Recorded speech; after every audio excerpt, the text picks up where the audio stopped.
I did not expect the morning to divide my life into a before and an after. At 79, you stop pretending every day is going to surprise you. Most days settle into their corners.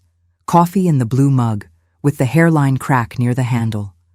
The kitchen window fogging a little from the kettle. The same cardinal landing on the same fence post behind my little house on Birch Hollow Lane, puffed up against the Wisconsin chill as if the world owed him warmth. I had grown fond of that kind of predictability. After my husband, Thomas, passed 3 winters earlier, routine became less a habit and more a handrail. You hold on to what keeps you upright. That morning in Madison, the sky was the pale gray of old paper, and the wind had that raw edge that slips through wool and finds your bones anyway. I was standing in my hallway buttoning my coat when I realized I had left my handbag at Daniel's house the night before. My son lived 15 minutes away, over in a newer development where all the lawns seemed determined to look responsible. 418 Alder Ridge Court, wide driveway, clean windows, quiet street. A house that from the outside suggested order, stability, and a life going exactly as intended. The dinner there had been ordinary in the way some things look ordinary only when you do not yet know where to look. Daniel had grilled chicken, though it was already too cold for him to insist on using the patio. Clara had made rosemary potatoes and a salad with cranberries and pecans. Their kitchen had smelled of citrus cleaner and roasted garlic. The television had been off. The music had been low. They had both smiled at the proper moments. If someone had taken a photograph, it would have looked like a family evening done correctly. And yet, even then, something had pressed at the edges of my mind. Before I tell you what I noticed that night, let me ask you something. Where are you watching from right now? What city, what state, or what part of the world has your eyes on this story? And what time is it where you are? I always picture people listening late at night when the house is quiet and truth feels a little louder. If you enjoy stories that unfold piece by piece, leave a like, subscribe to the channel, and stay with me, because what began as a forgotten handbag became something far bigger than I was prepared to carry. Daniel, my only son, was 45 that year. He had inherited Thomas's height and my habit of thinking before speaking, though in Daniel that trait had hardened over time into something more controlled, more guarded. He worked in corporate compliance for a medical supply company, which suited him. Even as a boy, he loved rules, loved structure, loved knowing exactly where people stood and what they were allowed to do. He had been a serious child, solemn in school pictures, always straightening his tie before church. When he was 12, he corrected one of his teachers on a historical date and spent the rest of the week proud and friendless. I loved him fiercely, but loving someone fiercely does not mean you know every room inside them. Clara came into our family 11 years earlier. She was 34 in the spring of 2024. With dark blonde hair she usually twisted into a loose knot, and those clear gray eyes that somehow always looked as if they had just turned toward a sound no one else heard. She had studied graphic design. She liked old bookstores, black tea, and those little notebooks with unlined pages. When Daniel first brought her to meet me, she laughed easily. Not loudly, not for effect, just naturally. She had a way of listening that made even small remarks feel worth making. That was the Clara I first knew. The Clara at dinner that night was still, careful, and distant in a way that was difficult to name without sounding dramatic. She set down plates without clatter. She answered questions politely. She smiled when Daniel looked at her, but the smile never lingered once his eyes moved away. It vanished too quickly, like a light switched off in an empty room. I noticed, too, that Daniel answered for her more often than he used to.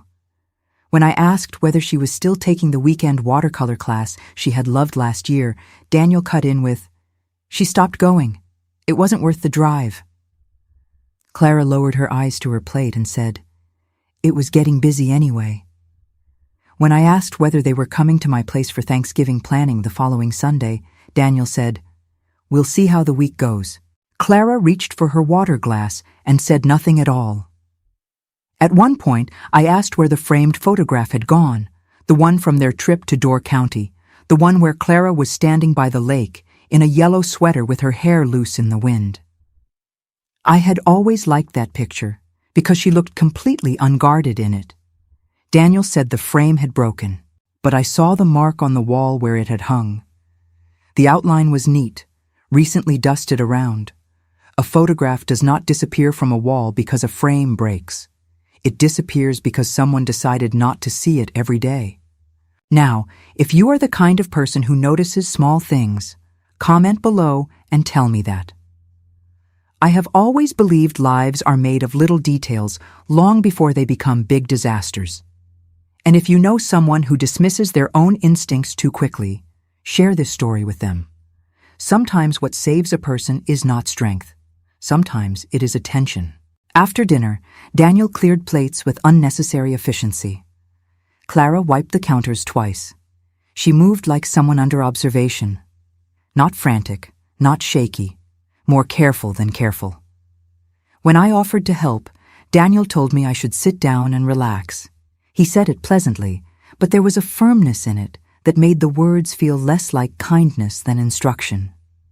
I remember one moment with startling clarity. I had gone to the downstairs bathroom before leaving. On my way back, I passed the small den off the hallway. The door was half open. I was not snooping. I want that understood. But when I glanced in, I noticed Clara's sketchbooks were gone from the shelf. In their place sat a row of labeled storage boxes, utilities, insurance, tax papers, manuals. It looked less like a room and more like a filing cabinet with walls. When I returned to the kitchen, Clara was standing by the sink drying her hands. She looked up and met my eyes for the briefest second. There was something in that look that made me think of an animal at the edge of a road, not yet moving, already deciding whether it would survive the crossing. Then Daniel came in behind me, and she looked away. I left just after 9:30. Daniel walked me to the door. Clara stood a few feet behind him, one hand resting on the counter as if she needed to steady herself. I hugged them both. Daniel's embrace was firm and brief. Clara held on half a second too long, then released me with a little apologetic smile. Nothing was said. That is the part that stayed with me. The next morning, when I called Daniel to say I had forgotten my handbag, he sounded almost inconvenienced by the error. "You can come by," he said. "I'll be on a conference call, but Clara's here." There was a pause after he said it, faint but perceptible. Then he added, "Just make it quick." I drove over a little before 11. The neighborhood was quiet in that expensive way some neighborhoods are quiet, as if noise itself had to be approved by a homeowners association. My tires whispered over the clean pavement. I parked at the curb instead of the driveway because Daniel hated having to move his car. The air smelled like wet leaves and distant chimney smoke. When Clara opened the door, the first thing I noticed was not fear. It was relief. Not relief exactly at seeing me, but relief that I had actually come. Her face had that look people get when they have been holding their breath so long they no longer trust air. She was wearing a cream sweater and dark jeans. Her hair was pulled back too tightly. There was no makeup on her face, and beneath one eye, faint and yellowing, something had been covered badly and not well enough. I felt my stomach dip. "Come in," she said. Her voice was low, and she glanced not at me but toward the staircase. Upstairs, somewhere out of sight, Daniel's voice carried through a closed office door. Calm, professional, measured. He was on the phone, saying things like regulatory review and timeline adjustment in the same tone he once used as a child to explain why his toy soldiers needed to be arranged by rank. Clara handed me my handbag from the entry table. "I'm glad you called." It was a simple sentence, ordinary, but there was strain beneath it, tight as wire. I said, "You look tired, dear." Her mouth shifted, not quite a smile. "I haven't been sleeping much." Again her eyes flicked upward toward the second floor. That was when memory began doing its quiet work in me. The controlled laughter at dinner. The way Daniel had kept conversation moving. The vanished sketchbooks, the absent photograph. Clara answering less and less for herself. It all started rearranging, like puzzle pieces finally admitting they belonged to the same picture. I should tell you something about myself. I was not a dramatic woman. I raised a son, buried a husband, balanced household accounts for 30 years, and spent nearly 2 decades volunteering in the church meal pantry without once mistaking gossip for fact. I did not enjoy suspicion. I did not go looking for darkness in decent homes. But I had also learned long ago that discomfort has a language. Sometimes it speaks in words. Sometimes it moves through a room by silence alone. I can stay a minute if you want company, I said. For one heartbeat, I thought she might say yes. Then Daniel's footsteps sounded overhead. Clara's whole body changed. It was subtle, the way cold changes water before it freezes. Her shoulders lifted. Her jaw tightened. Her eyes lost whatever softness had surfaced in them. By the time Daniel appeared at the top of the stairs, she was already stepping back into the shape of composure. He came down holding his laptop with one hand. "Mom, got your purse?" I did. He kissed my cheek. "Sorry, can't talk. This call is a mess." He looked at Clara. "Did you give her the mail from the hall table too?" Clara said, "Not yet." "I'll get it," I said. But he had already turned away, heading back upstairs. He did not ask Clara if she had eaten. He did not touch her as he passed. He did not smile. Yet the air behind him felt claimed somehow, as if the house itself adjusted around his movement. Clara walked me toward the door. My coat hung where I had left it the evening before, on the narrow wooden rack beside the entry closet. I slipped my arms into it, the lining cool against my wrists. Clara stepped closer, holding out my scarf. And then it happened. Her hand closed around my forearm, not violently, not enough to bruise, but with such concentrated force that every trivial explanation fell away at once. Her fingers pressed through the wool sleeve. Her eyes lifted to mine. They were not pleading. They were urgent, terrified, deliberate. It lasted perhaps 2 seconds, maybe 3. Then she released me. No word passed between us. No one from upstairs called down. The house remained perfectly still. But in that grip there was a message as clear as speech. See me. If you have ever had a moment when somebody tried to tell you the truth without speaking, tell me in the comments. I mean it. Those moments change people. And if this story is getting under your skin already, leave a like and subscribe, because the smallest gestures are often the ones that matter most. I walked out into the cold, carrying my handbag in one hand and my confusion in the other. Halfway to the car, I nearly turned back. To say what? I do not know. To ask what? Daniel might come to the door. Clara might deny whatever I thought I had understood. I stood there beside the curb while a loose strip of cloud moved across the sun and chilled the whole street. Then I got into the car. I drove 2 blocks before I noticed something in my coat pocket. At first, I thought it was a tissue. The shape was slight, flattened, no bigger than a grocery receipt folded twice. I pulled over beside the little park off Fox Run Drive, where the swings were empty and the grass had gone brown with the season. My fingers felt clumsy all at once. The paper was warm from my body heat when I unfolded it. The handwriting was Clara's. I knew because she wrote her capital letters the way my grandmother once had, clean and old-fashioned, with careful loops that looked almost too elegant for ordinary errands. The note was short.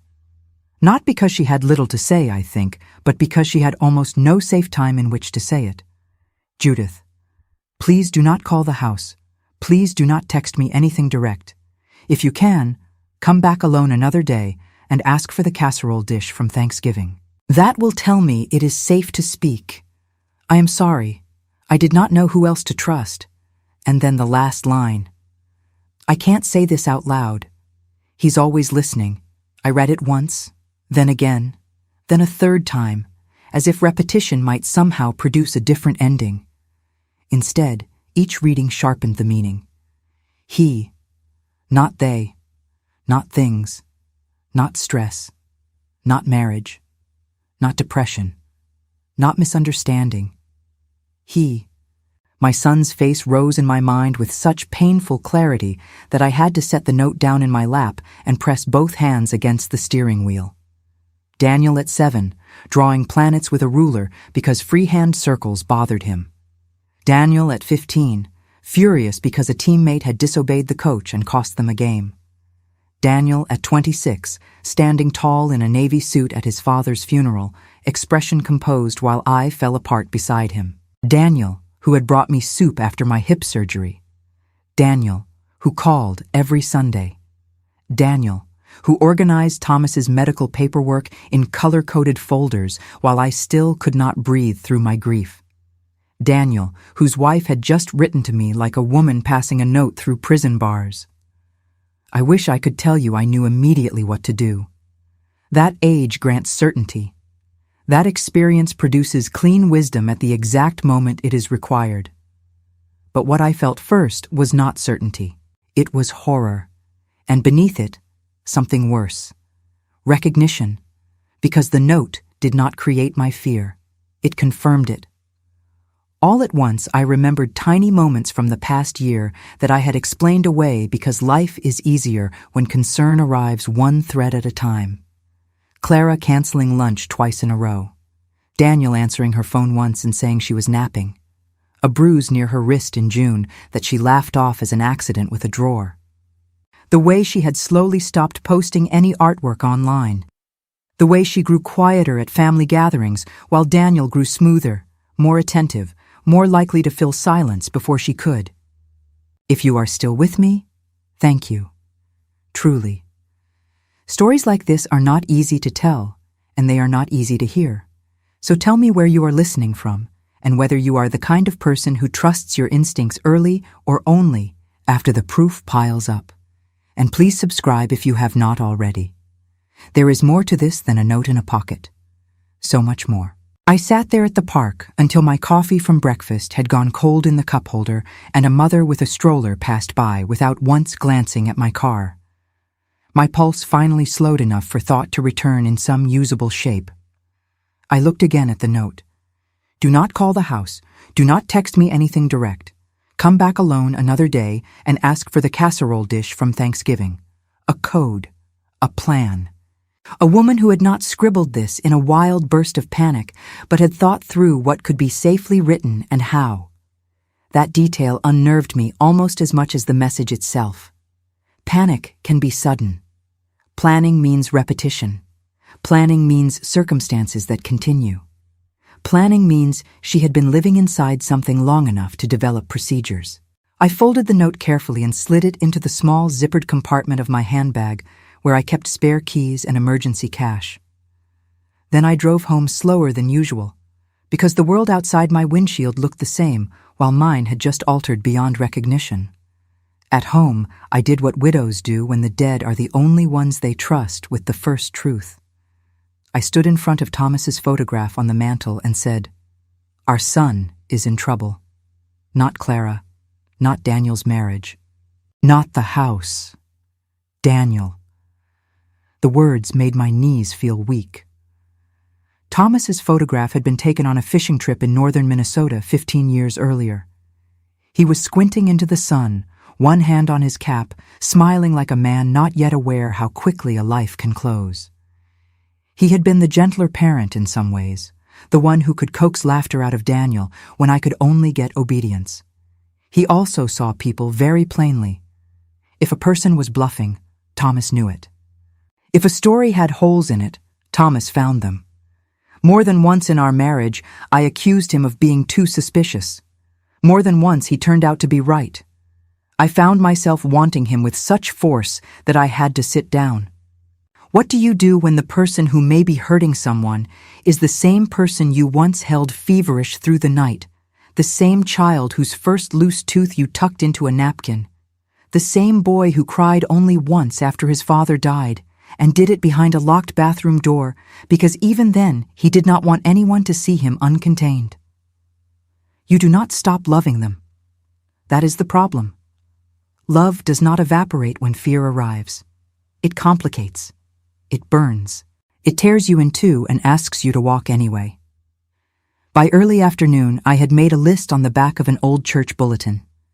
Do not confront Daniel. Do not contact Clara directly. Do not lose note. Observe, think, find safe way back. The list steadied me a little. Then I remembered something from dinner that I had almost overlooked. While Daniel was outside checking the grill, Clara had asked whether I still kept my old Thanksgiving casseroles frozen in portions because it must make lonely days easier. The remark had seemed odd at the time, a little wistful perhaps, but not important. Now it took on a different shape. The casserole dish. She had planted it even then. Or perhaps she had been testing whether I would remember. There are moments when the whole past begins to rearrange itself around a single sentence.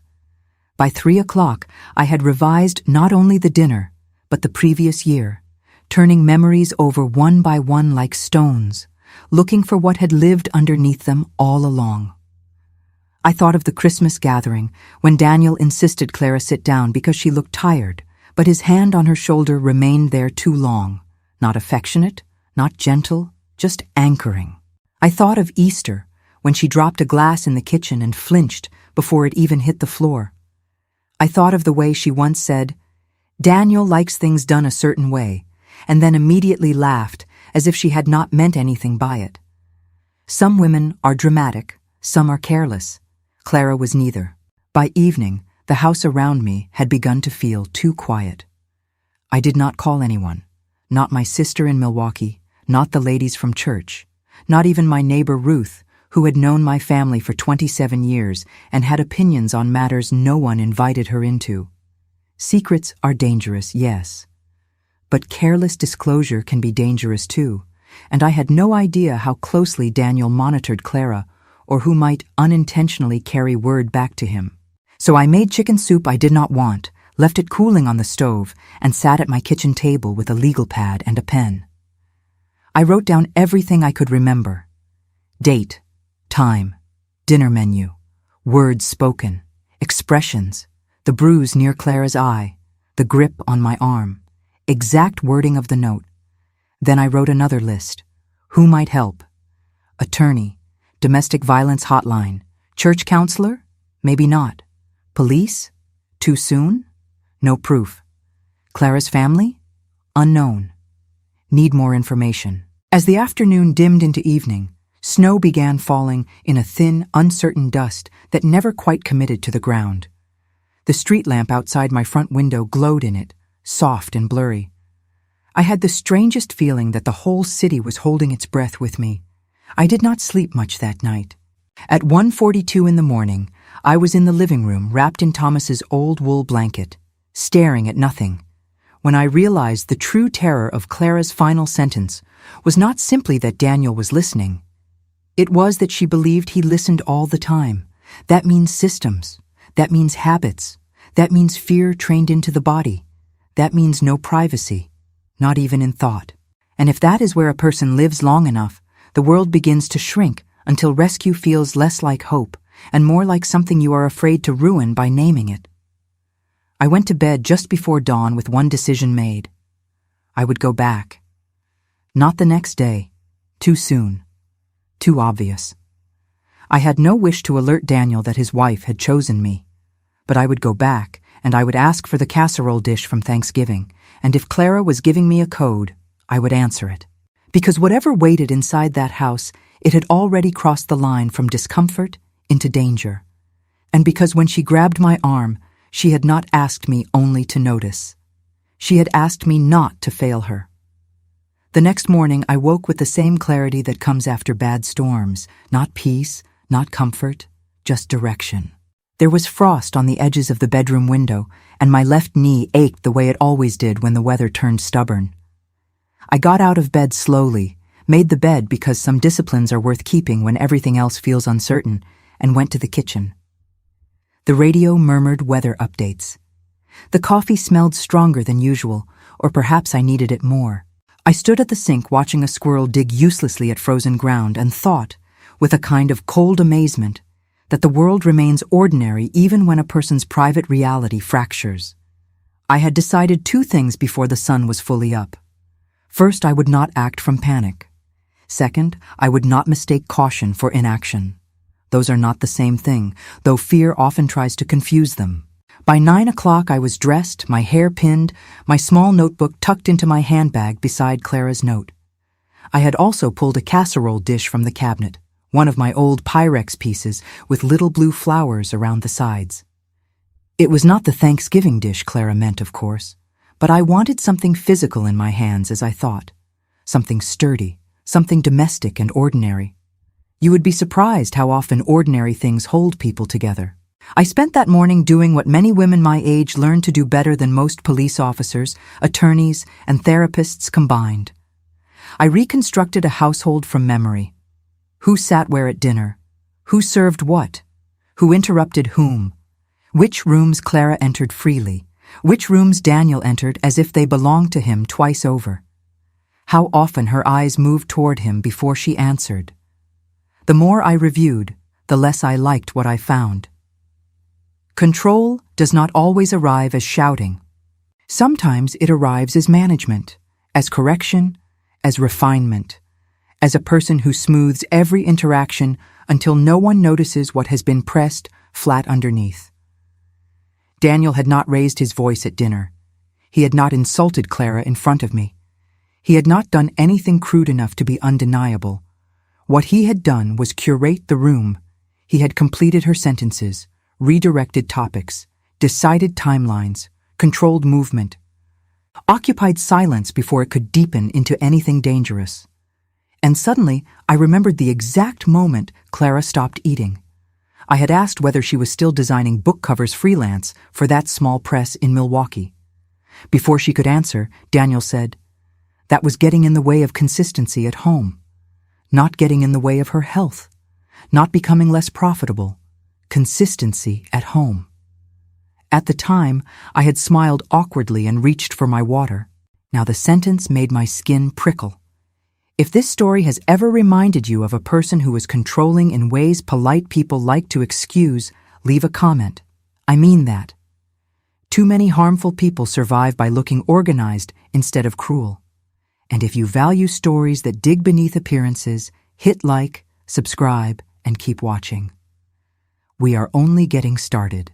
Around 10:30, I did something I never imagined doing with my son in mind. I searched for information about coercive control, private surveillance inside marriages, and signs that a spouse is being monitored. I am not ashamed to say I had to squint at the screen more than once and enlarge the text. But I read carefully. I took notes. Isolation, monitoring calls and messages, speaking for the partner, managing access to money, creating the appearance of calm, making the victim feel watched even when the abuser is not physically present, punishing small acts of independence. The language on the screen was clinical. My memory was not. I saw Clara folding napkins too precisely. I saw her glancing at the staircase.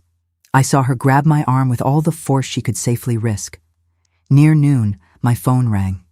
Daniel. For a second, I did not want to answer. Then I told myself that refusing would be more suspicious than composure. "Hello, sweetheart." "Mom," he said. "Did you get home all right yesterday?" The question sounded normal. It was almost convincing. But Daniel had never been a follow-up caller. He did not check in unless there was a reason. "I did." "Good. Clara said you seemed a little distracted." My grip tightened on the phone. "Did she?" "Yeah. She wondered if something was wrong." There it was, the testing line cast into the water. I kept my voice even. "No, darling, just tired. I slept badly." A pause, small, sharp. "Okay," he said. "Well, let me know if you need anything." After we hung up, I sat very still. He knew Clara had signaled something, or he suspected. Either way, he was checking for movement.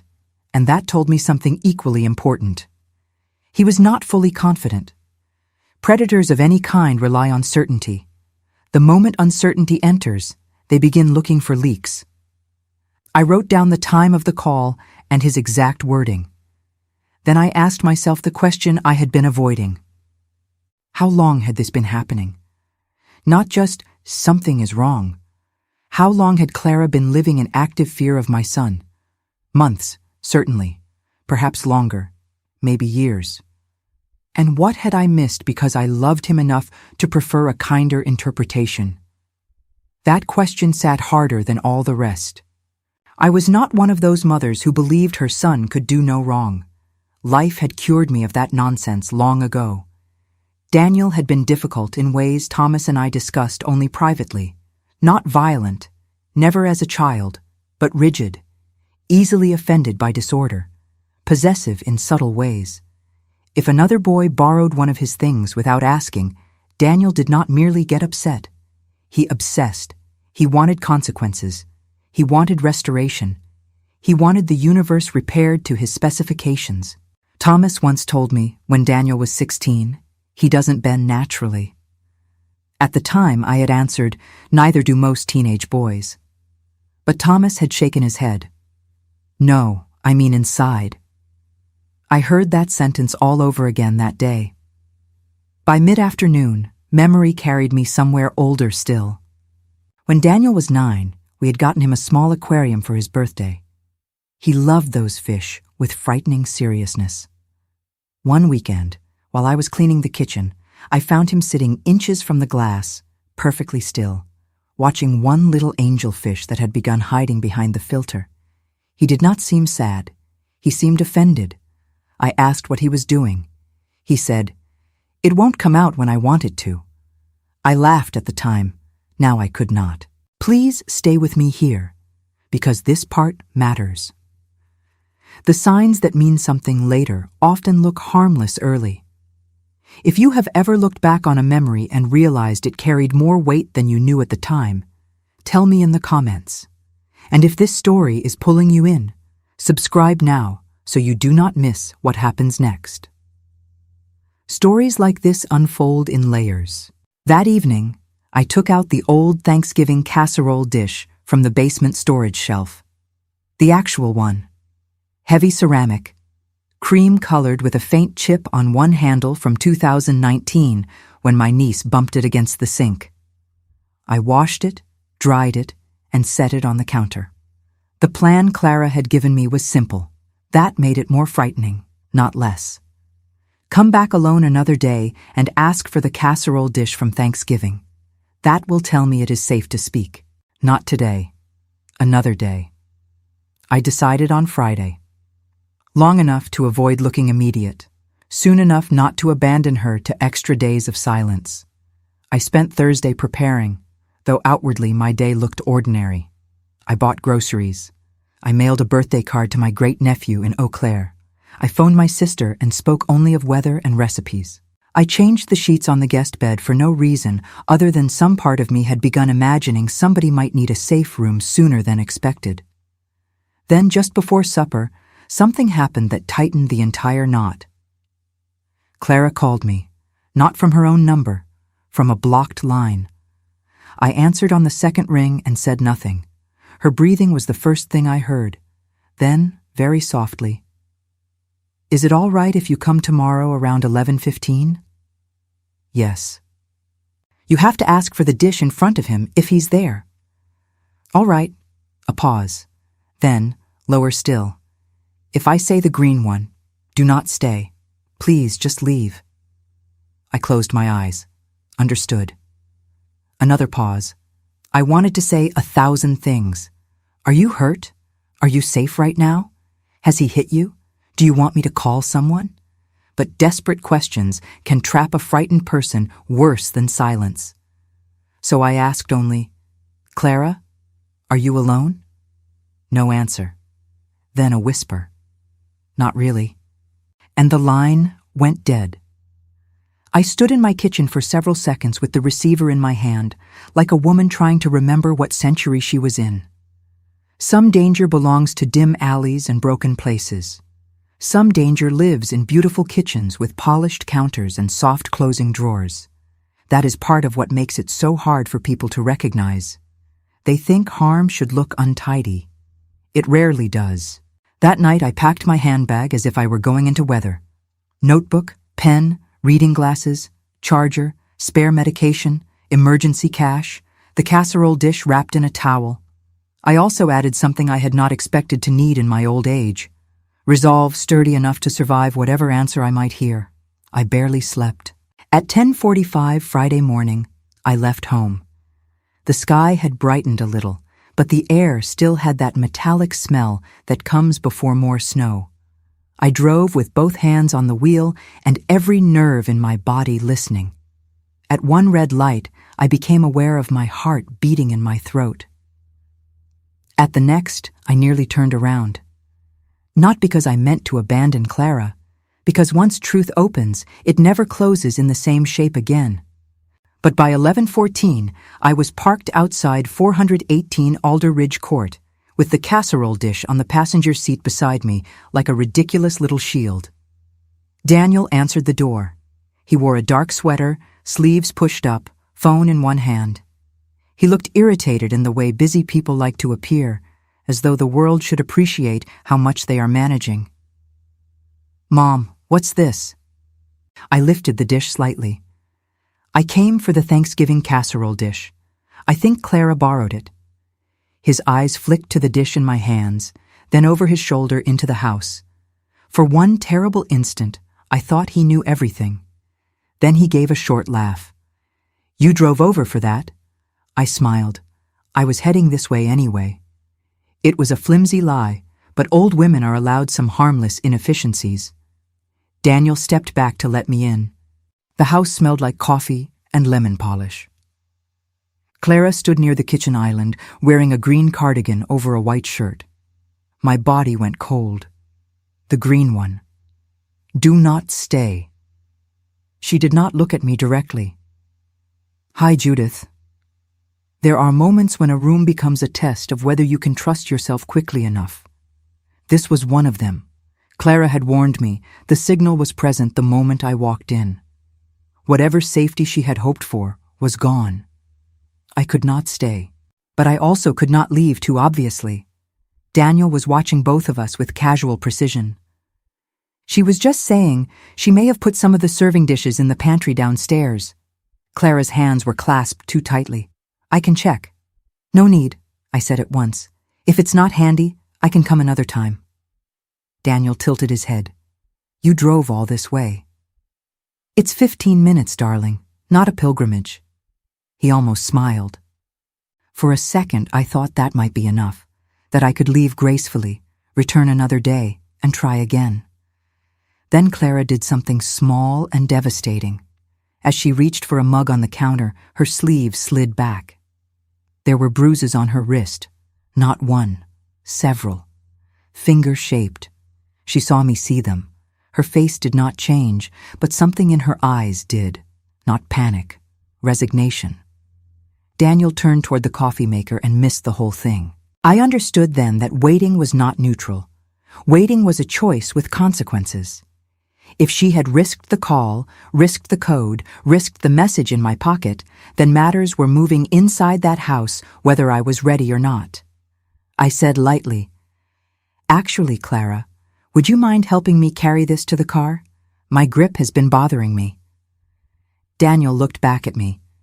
"You seem fine." "I seem many things," I said. "Strong is not always one of them." That got a faint huff of amusement from him, enough to lower his guard by 1 inch. Clara looked at Daniel. He looked at his phone. Finally, he said, "Sure, make it quick. I have to jump on another call." He returned to the hallway, already typing. Clara took the dish from me with both hands. We walked to the door. Outside, onto the porch. The cold hit us instantly. She did not wait. The second the door shut behind us, she said, "He reads everything." The words came out fast, low, and flat, with long restraint. My breath clouded between us. "Your phone?" "My phone, laptop, tablet, email. Sometimes my purse, sometimes the car." "How long?" Her eyes filled, but did not spill. "I don't know exactly when it changed. Maybe after your husband died. Maybe before that." It got worse gradually, so I kept telling myself it was stress. Then it became rules. Then consequences. The word consequences made my stomach turn. What kind? If I go somewhere without telling him precisely when I'll be back, he calls until I answer. If I don't answer, he says I'm creating distrust. If I lock the bathroom door, he wants to know why. If I sleep in the guest room after an argument, he takes the doorknob off. She swallowed. If I upset him, he won't let me sleep. I stared at her. Cars moved quietly on the distant cross street. Somewhere nearby, a dog barked once and stopped. The normal world went on with obscene indifference. Has he hit you? I asked. She looked away toward the bare maple tree at the edge of the yard. Not the way people imagine. He grabs, blocks doorways, holds my wrists. Once he shoved me hard enough into the laundry room wall that I couldn't lift my arm properly for 2 days. But if I use the word violent, he says I'm hysterical. That is another trick of dangerous men. They define harm so narrowly that everything outside the definition becomes debatable. I said, "Why me?" At that, she looked back at me with such exhaustion that I felt ashamed of the question even as it left my mouth. "Because you still notice things," she said, "and because I think he still wants you to believe the best of him." The sentence landed like a blade wrapped in cloth. If you are still here, I want to ask you to do something. Leave a like on this video, because stories like this matter, and sometimes the algorithm needs a nudge to put real human truth in front of more people. And subscribe if you have not already. There is so much more ahead, and the hardest choices have not even begun yet. I said, "Why not call the police?" She gave a soft, humorless sound. With what? Screenshots he can say are contextless? Bruises he says came from me being clumsy? A marriage where he never screams in public and pays every bill on time and knows exactly how to sound concerned? She shook her head. He keeps saying if I ever tried to make him look abusive, no one would believe me over him. I thought of Daniel's polished voice on conference calls, his pressed shirts, his measured patience, his practiced calm. And for the first time in my life, I understood charisma not as charm, but as camouflage. "Do you want to leave?" I asked. Her answer was immediate. "Yes." The wind lifted a strand of hair across her face. She pushed it back with trembling fingers. "But he's been preparing for that too. He moved money from our joint account. He says my name is still on things, but I can't verify half of it anymore. He tracks the car location. He knows the passwords to almost everything. I have some copies of documents hidden, but not enough. And he keeps saying if I abandon the house, he'll make sure everyone knows I'm unstable." "Clara," I said, as steadily as I could, "listen to me. You are not unstable. You are in danger." At that, her composure finally cracked. Not dramatically, just a small collapse in the face, a loosening around the mouth, the look of someone who has been carrying a verdict alone and hears it corrected for the first time. "He wasn't always like this," she whispered. There it was, the sentence almost every trapped person says. Not because they are foolish, because hope keeps terrible company with memory. I touched her arm lightly. I know. And I did know, in the limited way an outsider can. Daniel had not started at the end point. Men like him rarely do. They arrive by increments. Preference becomes insistence. Concern becomes oversight. Oversight becomes access. Access becomes ownership. By the time fear enters clearly enough to name, the victim has already been trained to explain it. Then the front door opened behind us. We both turned. Daniel stood there holding his phone. His expression was neutral, which frightened me more than anger might have. "Everything all right?" he asked. Clara stepped back at once. I lifted the casserole dish a little and said, "I was just telling her I'll bring this back once I'm done with it." Daniel's eyes moved from my face to Clara's and back again. "You're borrowing your own dish?" I smiled, because smiling was suddenly the only shield I had. At my age, I borrow memories too. It's all very efficient. He did not laugh, but he stepped aside and said, "Cold out there. Don't catch pneumonia over cookware." I left then because staying would have been foolish. Clara did not try to say more. She could not. But as I walked to the car, I felt Daniel's eyes on me with a concentration so intense it seemed to leave a mark between my shoulder blades. I did not drive straight home. I drove instead to the far end of Lakeview Park and sat by the frozen path with the engine off, hands folded over the wheel, replaying every second on that porch. He reads everything. Rules, consequences, no sleep, money moved, documents hidden. He still wants you to believe the best of him. My son, my boy, the child I had raised under my own roof. No mother is prepared for the moment when love and truth stop pretending they are on the same side. I took out my notebook and wrote for nearly 40 minutes without lifting my head. Exact statements, description of bruises, green cardigan as signal, blocked line call, reference to removed doorknob, money transfer concern, monitoring devices, need escape plan, need legal advice, need safe destination, do not alert Daniel. By the time I finished, my hand was cramping. The practical matters formed themselves quickly after that, perhaps because practicality is how some women survive emotion. Clara needed a safe place, but not mine immediately if Daniel would come looking there first. She needed copies of identification, financial records, and whatever proof she could gather without tipping him off. She needed a phone he did not know about. She needed advice from someone trained in domestic abuse cases, not from churchwomen with casseroles and sympathy. She needed a system. And because this was my son, I needed to act with more care than most mothers ever have to imagine. That afternoon, after a great deal of hesitant searching and 2 wrong numbers, I reached an advocate at a domestic violence resource center in Dane County. I did not give names at first. I described a family member and a monitored spouse and possible coercive control with escalating physical intimidation. The advocate's voice stayed calm and practical. She told me not to confront him. She told me not to promise a departure date until a safety plan existed. She told me that leaving is often the most dangerous period. She told me bruises, financial restriction, sleep deprivation, and surveillance were serious indicators even if the abuser had not committed the kind of violence most people recognize on television. Recognize on television. That phrase stayed with me. Real danger rarely announces itself with dramatic music. The advocate also told me something else. People like him often weaponize credibility. I wrote that down and underlined it twice. By evening, I had another list.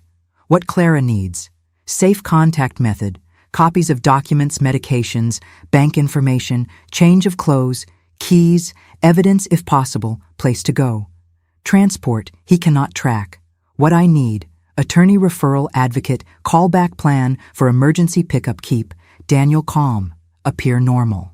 I was standing at my kitchen counter reading over those notes when my phone buzzed again. A text from Daniel. Thanks for stopping by.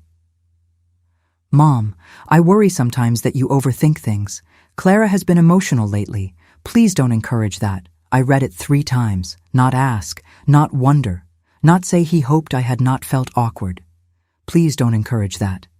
There are sentences that reveal more than confessions. I did not answer for 15 minutes. Then I wrote back, had no idea there was anything to encourage. She seemed tired. I'm making stew tonight. Want me to drop some off tomorrow? Normal, harmless, maternal. He replied 2 minutes later. No need. We're fine. We're fine.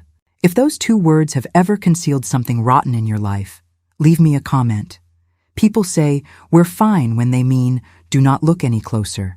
And if this story is keeping you on edge, hit like, share it with someone who trusts appearances too easily, and subscribe so you do not miss the next part. The truth is only beginning to show its teeth. That night, I sat in Thomas's old chair and let myself grieve something before it was fully lost. Not Daniel exactly. Not yet. But the version of motherhood that imagines love will exempt you from terrible knowledge. I remembered him at 5, asleep on the couch with one sock half off and cracker crumbs on his chin.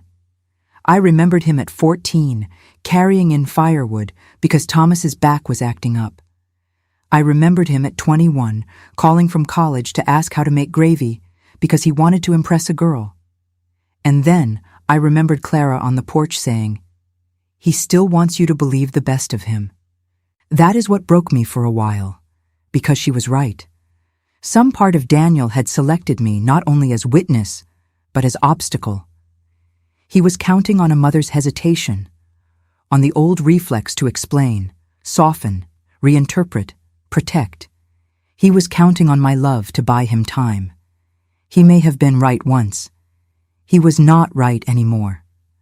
I slept badly again, but when morning came, something inside me had settled into steel. I would help Clara get out. I would do it carefully. And I would not warn my son that the woman he had tried to silence had finally been heard. I did not yet know how ugly the path ahead would become.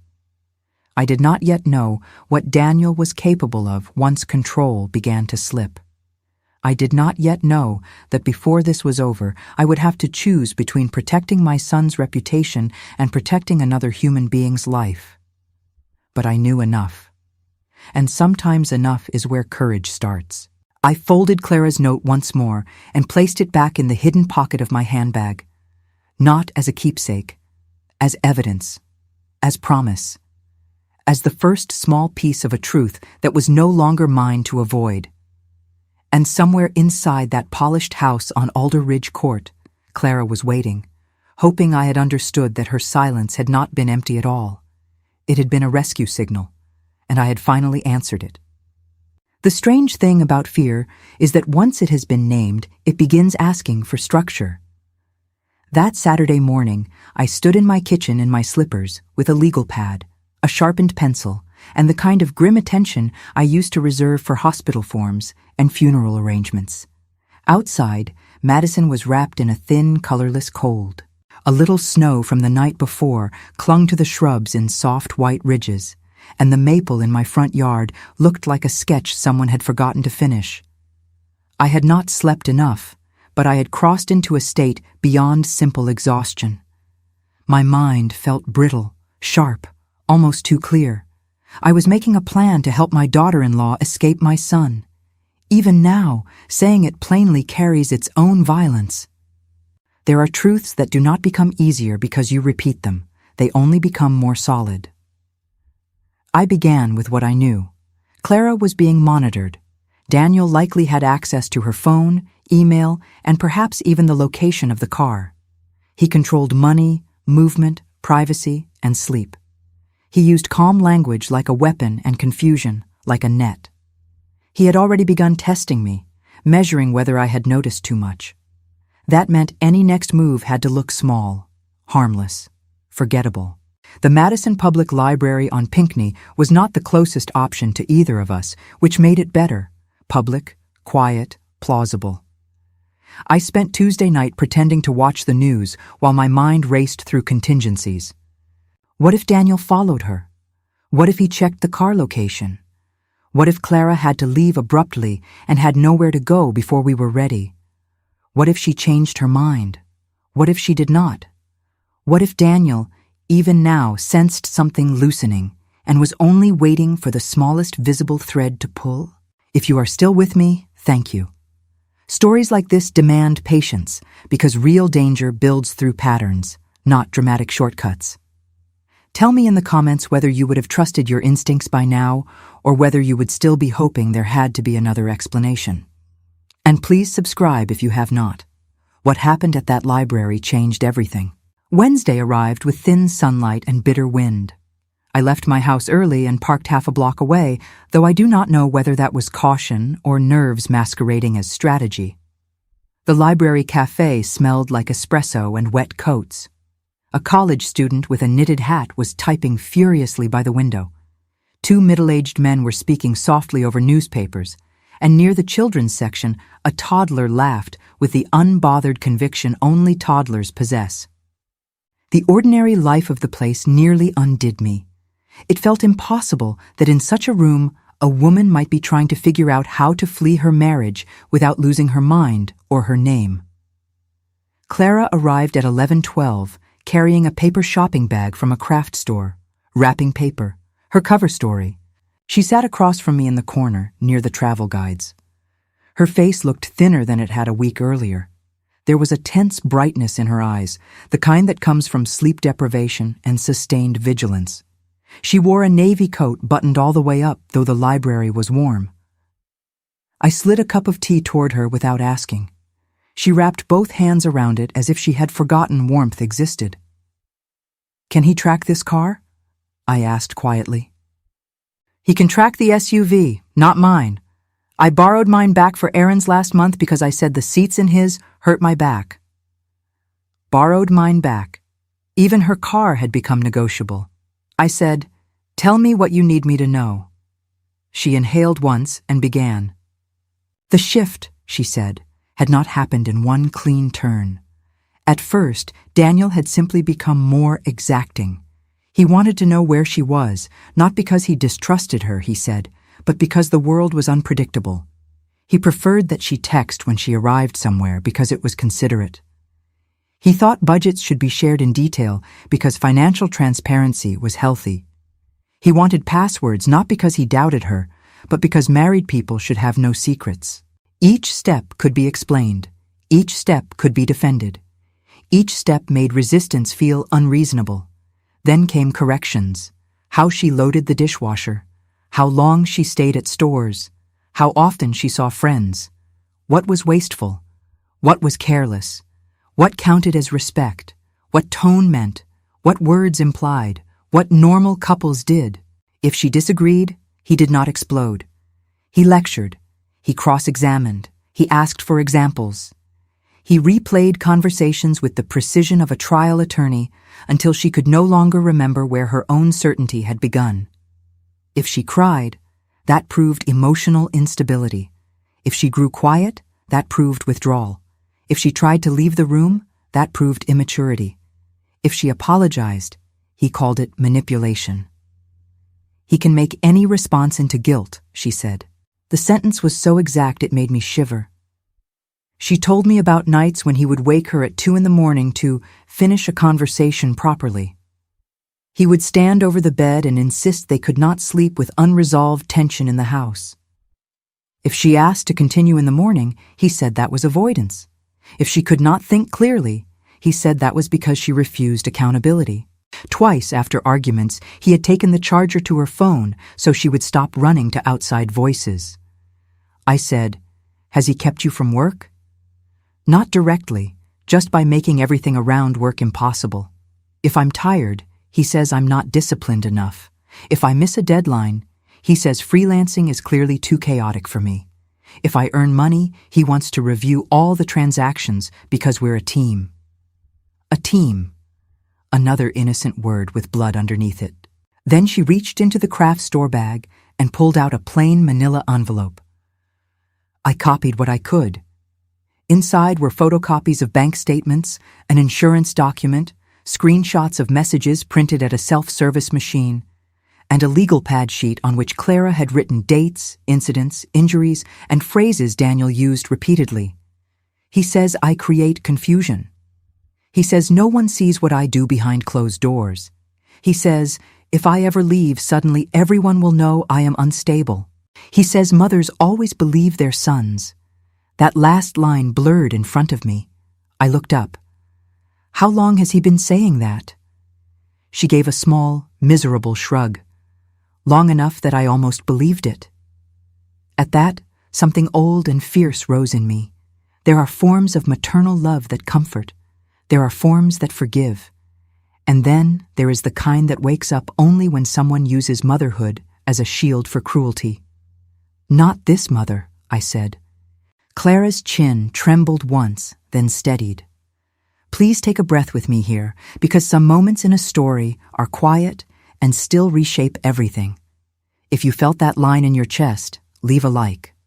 And tell me where you are watching from, because I always imagine these stories traveling into kitchens and bedrooms and night shifts and long, lonely hours when someone needs to hear that being believed can change the course of a life. We spent the next hour building a real plan. Not hope, not vague intention. A plan. Marisol, the advocate, had given me the name of an attorney experienced in protective orders and coercive control cases. Clara agreed to meet her, but not yet. First, she needed copies of her identification, passport, tax returns, and the deed records Daniel had moved out of the office. She believed some documents were in a locked file box in the basement storage room. She also needed medication from the upstairs bathroom, her laptop if possible, and a few personal things that would matter later when shock set in. Not expensive things. Things of self. Sketchbooks. A silver locket from her grandmother. The wool scarf her sister knitted years ago. Evidence is what gets you through the legal door. But identity is what gets you through the night after.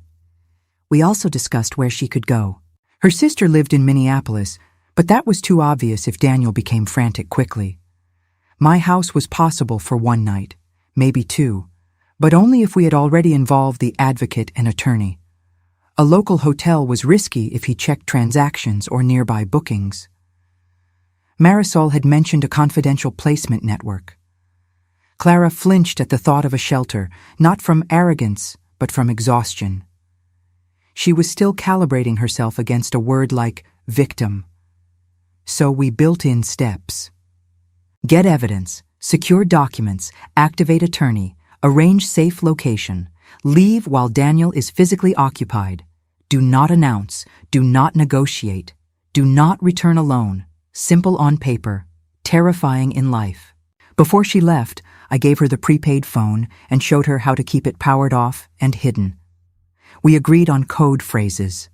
If she texted about soup, it meant she was frightened, but not in immediate danger.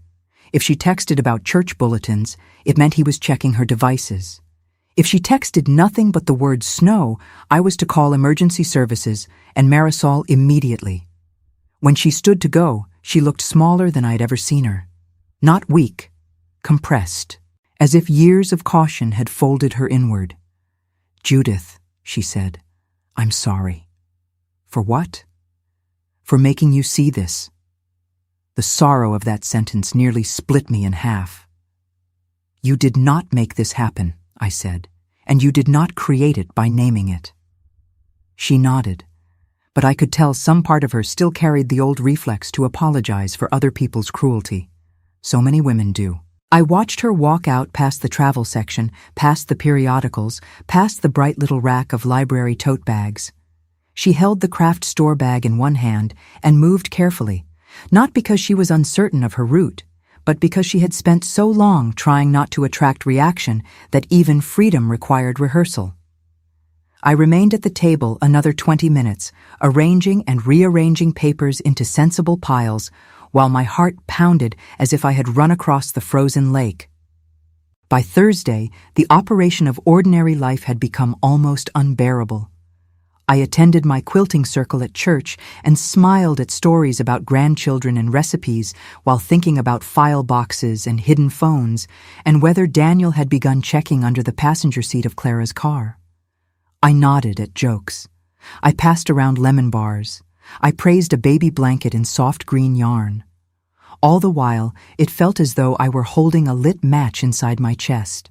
That afternoon, Daniel stopped by unannounced. I was slicing apples in the kitchen when his shadow crossed the front step. For one irrational second, I thought he knew everything. Then I remembered that men like him often rely less on certainty than on pressure. He may not have known. He may simply have been feeling for weakness, the way a person presses a bruise to see if it still hurts. He came in carrying a tin of Danish butter cookies and kissed my cheek as though he were the most attentive son in Wisconsin. "You never answered whether you wanted help getting your gutters checked before snow." I set down the knife. "I suppose they can wait." He studied me, not rudely, not obviously. That was the skill. Daniel had always known how to make scrutiny look like interest. "How's your week been?" "Quiet." "Talk to anyone exciting?" There are moments when a question reveals itself by pretending to be nothing at all. "No one more exciting than Ruth," I said, and let myself smile. He smiled too, but only with the lower part of his face. That's a relief. A relief. There it was again. Not concern, not warmth. Relief. He stayed 23 minutes. Yes, I timed it afterward. During those minutes, he asked about my bank, my furnace, whether I still planned to donate Thomas's old tools, whether I had remembered to update the emergency contact at the clinic. Every subject led toward information. Every kindness carried a hook. When he left, he touched my shoulder lightly and said, "Don't wear yourself out worrying about other people, Mom. At your age, peace matters. At your age, peace matters." The sentence chilled me more than a threat might have. He was not warning me in open language. He was offering a frame in which my silence could still look wise. That evening, Clara texted from the prepaid phone. Soup. Not immediate danger, but frightened. I called Marisol and updated her on everything. She urged us not to delay much longer. If he's increasing contact with you, he's sensing movement. By Friday morning, the plan had become a date. Monday, 2:30 in the afternoon. Daniel would be at an in-person compliance review downtown. Clara would have 90 minutes, perhaps less. She would pack only what was necessary. I would arrive at 2:20 with reusable grocery bags, because neighbors ignore grocery bags. We would load the car. We would leave hers in the garage to delay discovery if possible. We would drive first to the attorney's office, then to the confidential location Marisol had arranged. After we hung up, I stood in my kitchen shaking so badly I had to brace one hand against the counter. Not from fear alone, from recognition, from the final severing of illusion. There are conversations after which you do not merely understand a person differently. You understand the whole past differently. Every kindness becomes complicated. Every memory grows shadows. You do not lose love exactly, but love can no longer govern judgment, and that is its own kind of bereavement. If you are still here, thank you for staying with me. This is where a lot of people turn away because the emotional cost of truth becomes impossible to ignore. But if this story has moved you, leave a like, share it with someone who still thinks abuse has to look obvious, and comment the word believe if you know how powerful it is when one person finally says, "I see it too." The days that followed were not neat. Daniel texted repeatedly, sometimes cold, sometimes pleading, sometimes sounding so heartbreakingly normal that I had to remind myself normal was one of his sharpest tools. He asked whether I was really going to destroy the family over misunderstandings. He said Clara was being manipulated by advocates who profit from fear. He said marriage is complicated. He said everyone says things in anger. He said I was making him sound monstrous. He said I owed him at least one face-to-face conversation as his mother. I gave him nothing face-to-face. Evelyn, the attorney, approved a temporary protective order petition. Marisol helped Clara begin changing passwords from secure devices, freezing shared accounts where possible, and documenting every incoming message. The police requested additional materials. The file thickened. The language of institutions began doing its imperfect work. Dates, incidents, patterns, screenshots, photos, statements. Enough, perhaps, to make private horror legible. Clara slept little that first week. Once, when I visited the safe apartment with groceries and clean towels, I found her sitting on the kitchen floor at 3 in the afternoon because she said the position made her feel less visible from the windows. Another time, she laughed suddenly and then covered her mouth as though sound itself might punish her. Healing had not begun yet. Not really. What had begun was interruption. Survival. The body slowly learning a new map. And me? I discovered there are forms of courage that do not feel brave at all. They feel like grief with tasks attached. I made phone calls. I signed statements. I drove across town with soup and paperwork and spare socks, and a woman's life in fragments across my back seat. I answered polite questions from relatives with impolite vagueness. I ignored the urge to explain myself to people who had not earned the story. I looked at my son's childhood photographs and cried over them at night, then got up in the morning and continued helping the woman he had harmed. That, too, is part of the truth people rarely tell. Choosing what is right does not always feel clean. Sometimes it feels like tearing your own heart in half and offering one side to justice. By the end of that week, Clara and I were no longer simply reacting. We were preparing. Because Daniel was not done. Not emotionally, not legally, not strategically. And somewhere beneath all the paperwork, all the reports, all the brave practical steps, another realization had begun to emerge. We had gotten Clara out, but getting out was not the end of the story. It was the moment the real battle began. The real battle did not begin with sirens or courtroom speeches or any clean dramatic moment that would make a neat ending for people who have only known danger through fiction. It began, as most real battles do, with paperwork, interrupted sleep, guarded breathing, and the long, humiliating labor of turning private suffering into something the world could not dismiss. By the second week after Clara left, Madison had settled into one of those hard Wisconsin cold spells that makes every sound feel sharper. The sidewalks glittered with old salt. The bare branches outside my kitchen window clicked softly against one another in the wind. The city looked composed, almost beautiful in places, which only deepened the strangeness of what we were living through. Because that is the cruelty of these kinds of stories. The world remains photogenic while people are trying not to come apart inside it. Clara was still in the confidential apartment then. The first days had been about immediate survival, food, sleep when sleep came, new passwords, contact only through approved channels, meetings with Evelyn, the attorney, more conversations with Marisol, who had the gift of speaking practical truth in a way that did not make a person feel foolish for needing help. But by the second week, a different kind of pain arrived. The shock had thinned just enough for grief to enter. That is something not enough people understand about escape. Freedom does not arrive by itself. It brings mourning with it. Not mourning only for what was done, though that is part of it. Mourning for time lost, for self-trust eroded, for versions of the future that quietly died while no one else was looking. Mourning for the person you were before, fear became part of your daily posture. I saw this in Clara one afternoon, when I brought over tomato soup, crackers, fresh thermal socks, and the blue ceramic mug I always used for guests I loved. She opened the door and smiled, and the smile was real enough to break my heart. But her eyes were swollen. On the little kitchenette table sat her sketchbook, open to a page she had not touched. "I thought I'd be able to draw again once I got out," she said. "You will." She looked down at her hands. "What if I can't? What if he took that too?" The question was not really about drawing. We both knew that. It was about identity, about the small private self that had been pressed, corrected, monitored, and second-guessed until even pleasure felt suspicious. It was about whether a person can return to herself after living too long inside someone else's control. So I sat down across from her, wrapped my hands around the mug she had not yet used, and told her something I wished someone had told more women much earlier in human history. No one gets to own the parts of you they damaged.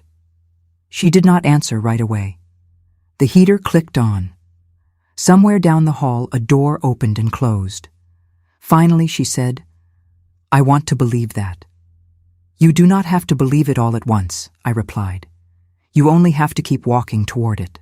If that line means something to you, if you have ever had to walk toward yourself instead of waking up there all at once, leave a like and tell me where you are watching from.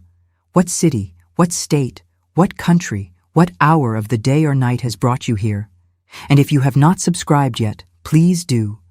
Stories like this matter because they remind people that healing is not instant, but it is possible.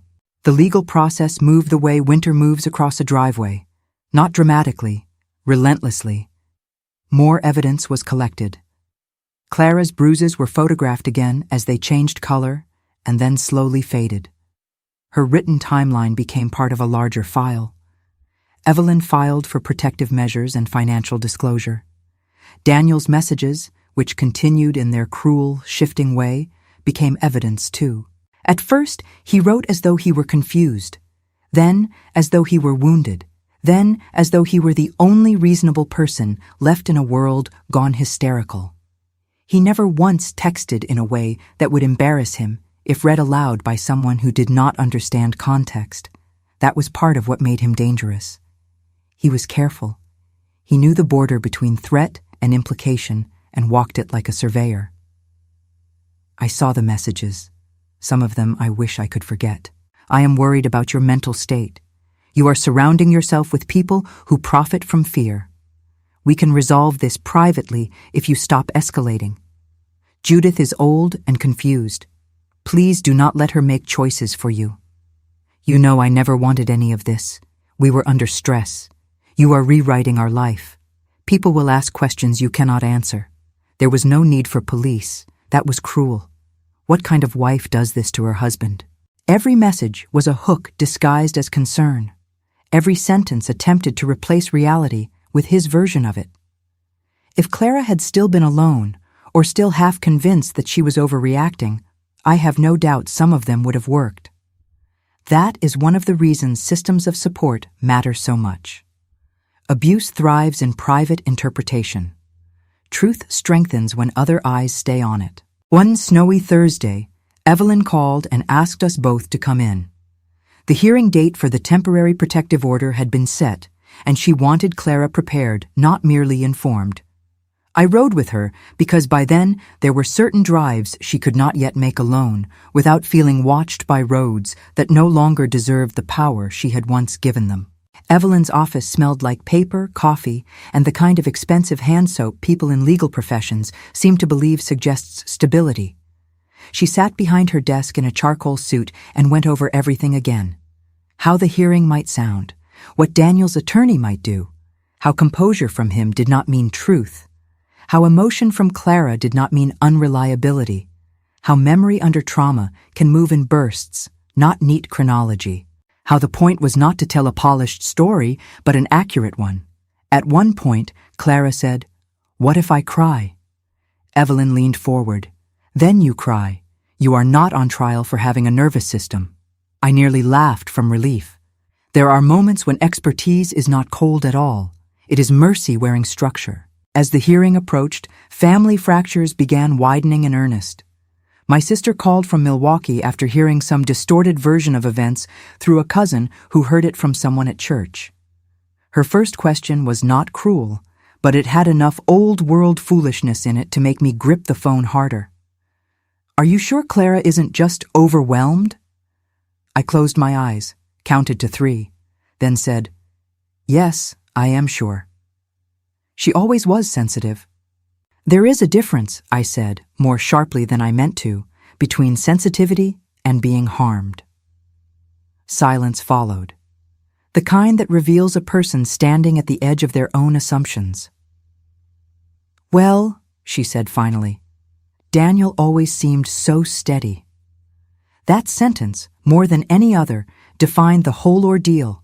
Steady, respectable, organized, attentive, successful, helpful. How many women have been disbelieved because the man who hurt them knew how to appear steady? If this part of the story is hitting you hard, comment below and tell me whether you have ever watched people protect an image instead of a human being. And please subscribe, because I want this channel full of people who understand that appearances are not evidence of goodness. The hearing took place on a raw, gray morning that smelled of wet wool and slush. Clara wore a navy dress and a coat too thin for the weather because she had packed for urgency, not court. I brought an extra scarf and wrapped it around her neck myself in the parking lot. Her hands were shaking. Mine were too, though less visibly. Inside the courthouse, everything echoed. Shoes on tile, low voices, elevator chimes, the dry rustle of legal pads and winter coats. It is a terrible thing to bring a private nightmare into a public building. You feel both overexposed and strangely unreal, as though the fluorescent lights might erase the emotional truth simply because it sounds too intimate to belong in a room with benches and signage and coffee vending machines. Daniel arrived with counsel. Of course he did. His lawyer was a compact man with rimless glasses and the air of someone who had spent his career translating moral messes into negotiable language. Daniel himself looked devastatingly normal. Trim coat, clean shave, calm eyes, a leather folder under one arm. If a stranger had been asked to choose which one among us was unstable, it would not have been him. That is why I say again, and I want you to remember it long after this story ends, that dangerous people often benefit from looking composed in rooms where hurt people are expected to explain themselves. When Daniel saw me, something flickered in his face. Not grief, not shame. Calculation, shaded by betrayal. He still could not forgive me for stepping outside the role he had assigned me. That was perhaps the deepest insult of all. Not that I believed Clara, that I had refused to remain useful to him as a mother. The hearing itself felt both endless and swift. Clara spoke, not perfectly, not in some magnificent cinematic monologue. She spoke the way real people speak when they are telling the truth under pressure, sometimes too fast, sometimes with tears she tried to swallow, sometimes circling back because trauma does not respect neat sequencing. But she spoke clearly enough where it mattered. About the monitoring, the sleep deprivation, the blocked doors, the confiscated charger, the bruises, the money, the threats about how no one would believe her, about the note, about me, about the porch, about the police station. Then Daniel's attorney tried what such attorneys often try: context, misinterpretation, marital conflict, stress, heightened sensitivity. A difficult period exaggerated into coercion. Daniel took the stand and spoke in that same measured voice I had once thought signaled maturity. He said he had only been trying to stabilize a deteriorating domestic situation. He said Clara had become erratic. He said he monitored communication because she had been spiraling into external narratives. He said he held her wrists once or twice only to stop her from self-escalating. He said I had misunderstood family tensions due to grief and age. Age. There it was. I sat in that courtroom, my hands folded in my lap, and felt something settle in me with the finality of stone. Because a man may wound many people before the whole shape of his character becomes plain. But when he looks at his own mother and uses her age as a tool to shield himself from accountability, there is no soft interpretation left to make. When it was my turn to testify, I stood carefully because my knee was stiff from the bench and my heart had begun beating in my throat. I told the truth, not theatrically, not politely. The truth does not always need volume. Sometimes it only needs refusal. I described the dinner, the missing photograph, Clara's fear, the grip on my arm, the note in my pocket, the porch conversation, Daniel following us, the station, the phone charger, his call afterward in which every action became justification by new language. Then I said something I had not planned to say. My son has spent a long time teaching everyone around him to confuse control with care, I said. He is very good at sounding reasonable. That is not the same as being safe. You could have heard the radiator tick in that room. I will never know how much that sentence mattered legally, but I know it mattered morally, because there are times when naming a pattern aloud breaks something larger than fear. It breaks the spell of polished cruelty. The order was granted temporarily, then extended pending further proceedings. It was not the whole victory. It was not some gleaming final justice descending in one decisive blow. But it was real.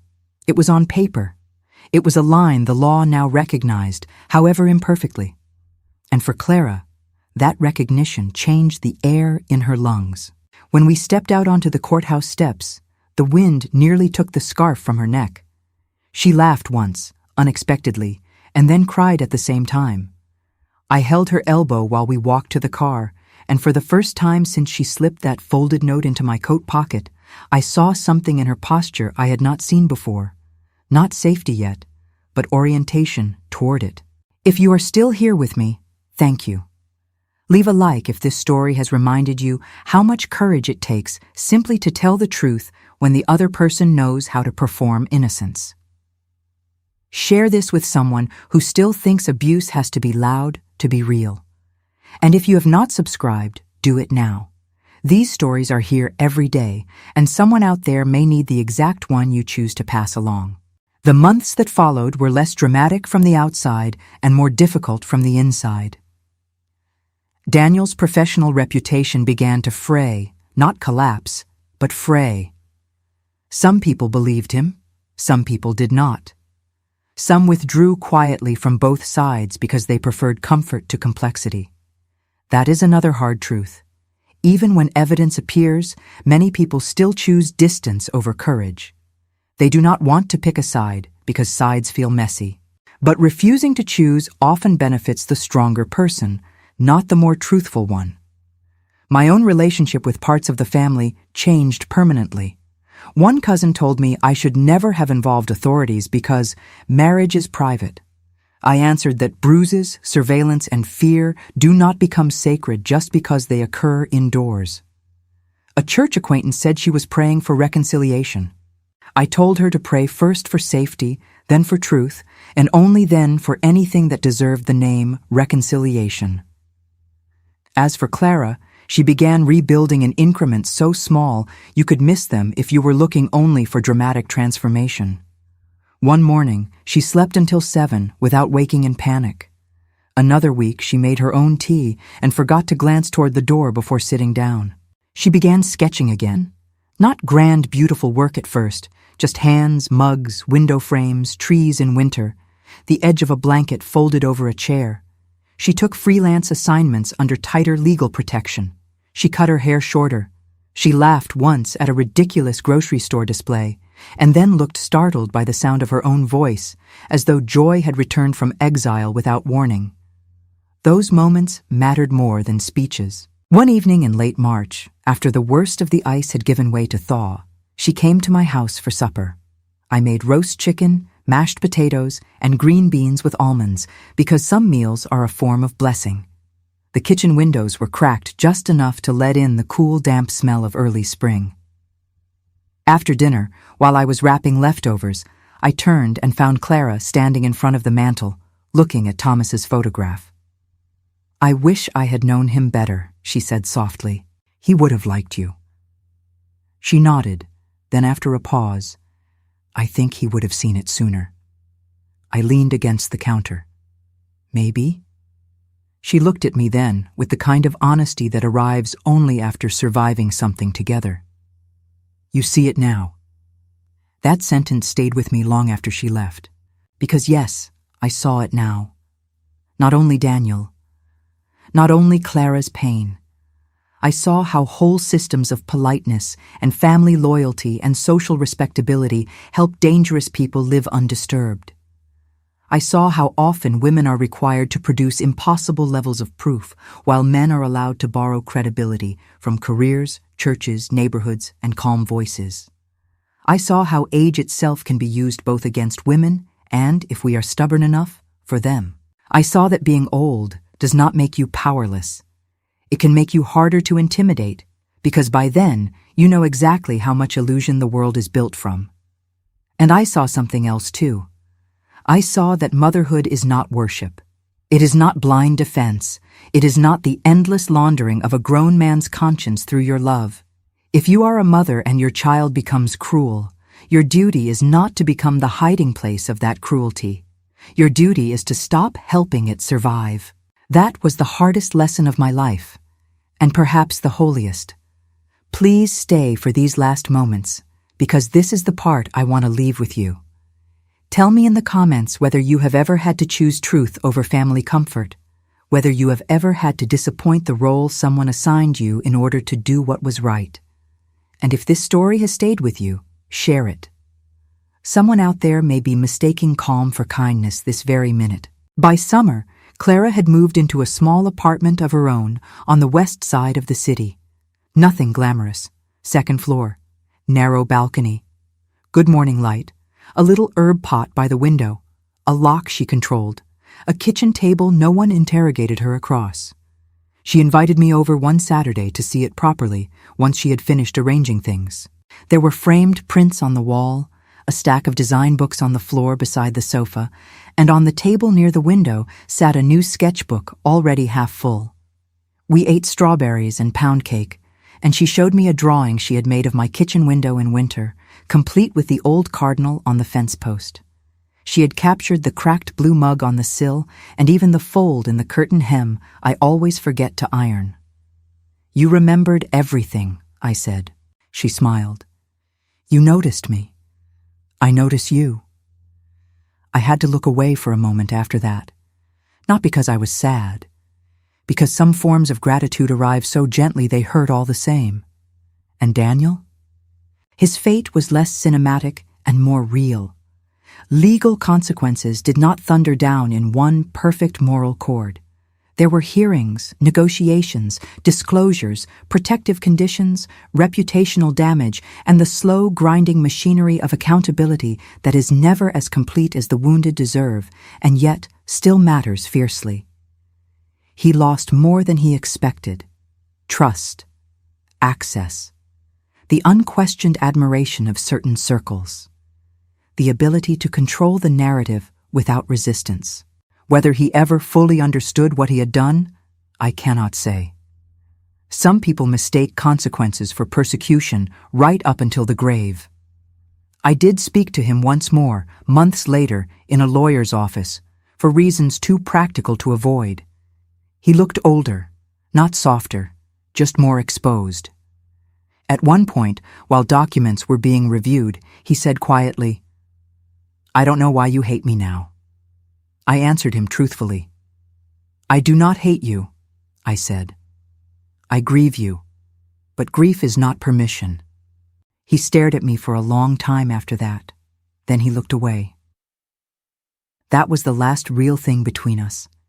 If you have listened this far, all the way to the end, then you have given me something precious. Your attention, your patience, your willingness to stay inside a hard truth until it yielded meaning. So now I want to ask you for a few things before we close. Please leave a comment and tell me where you watched from and what time it is where you are. Tell me whether this story changed anything in you. Leave a like if it did.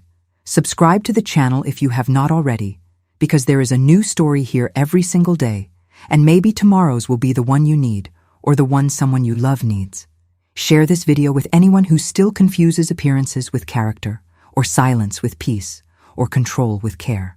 And if you truly stayed with me through every part of this story, I want you to leave one word in the comments, just one word: believe.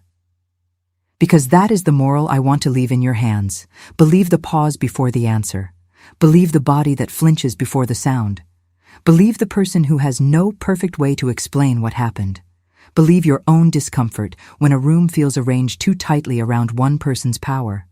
Believe that age is not weakness. Believe that love without truth becomes a hiding place for harm. Believe that being related to someone does not excuse what they do. Believe that rescue sometimes begins with nothing more dramatic than attention. Believe that one person seeing clearly can break years of silence. Believe that safety matters more than appearances. Believe that calm can be camouflage. Believe that the quietest cry for help is still a cry for help. I think often now about that morning when I went to fetch my handbag and slipped my arms into my coat, never knowing a folded note was waiting in the pocket. Such a small thing. A scrap of paper, a few lines written in haste, yet it carried the full weight of a life turning towards survival. Sometimes the world does not announce itself with thunder. Sometimes it is a hand on your arm, a sentence written small, a look that asks without words, "Are you the one who will see me?" On my desk at home, in the top drawer where I keep the things that matter, I still have that note. The paper is softer now at the folds. The ink has faded a little. It no longer feels like pure terror when I hold it. It feels like evidence of a crossing. The moment silence met witness. The moment one woman decided not to disappear inside another person's fear. And whenever I touch it, I remember this. The day I left my son's house, I thought I was carrying home only my handbag. I was carrying a truth, and because I did not put it down, a life was saved.